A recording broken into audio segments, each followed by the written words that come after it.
விளாத்திக்குளம் சட்டமன்ற தொகுதியில பல்வேறு திட்டங்களை நிறைவேற்றுகிறோம். உத்தமர் ஓமுந்துரார் திருவுருவப்படம் சட்டமன்றத்தில் நானே திறந்து வைத்தேன். அவருக்கு அரசு விழா எடுக்கப்படும் அறிவிப்பு கொடுத்து அரசு விழா எடுக்கிறோம். விளாத்திக்குளத்தில் இசை மாமேதை நல்லப்ப சுவாமிகள் நினைவு சின்னம் அதிமுக ஆட்சியில் அமைக்கப்படும். எட்டயபுரத்தில் உள்ள ஒமுரப்புலவர் நினைவிடத்தில் ஆண்டுதோறும் அரசு விழா ஏற்பாடு செய்து மாவீரன் வீரபாண்டிய கட்டபொம்மன் திருவுருவச் சிலையை சென்னையில் அமைப்பிற்கு இடஒதுக்கி பூர்வாங்க பணிகள் மேற்கொள்ளப்பட்டது அதிமுக ஆட்சியில். இந்த பகுதி வறண்ட பூமி.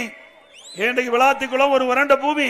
இந்த பகுதியில் நல்ல விவசாயிகள் நீர் கிடைத்து வேளாண் பணியை மேற்கொள்ள வேண்டுவதற்காக அதிமுக ஆட்சி இருக்கின்ற பொழுது தாமிரபரணி வைப்பார் அந்த திட்டத்தை நிறைவேற்றுவதற்கு நடவடிக்கை எடுத்தோம். நில எடுப்பு பணியெல்லாம் மேற்கொள்ளிட்டு இருந்தோம். ஆட்சி மாற்றத்துக்கு பிறகு திமுக ஆட்சி வந்த பிறகு கைவிடப்பட்டு மீண்டும் உங்களுடைய பேர் ஆதரவின் மூலமாக அடுத்த ஆண்டு அதிமுக ஆட்சி வளர்ந்தவுடன் தாமிரபரணி வைப்பார் திட்டம் நிறைவேற்றப்பட்டு இந்த வறண்ட பூமி செழிப்பா பசுமையா நல்ல விளைநிலங்களாக மாற்றி கொடுக்கப்படும் என்ற செய்தி இந்த நேரத்தில் தெரிவிக்கிறேன்.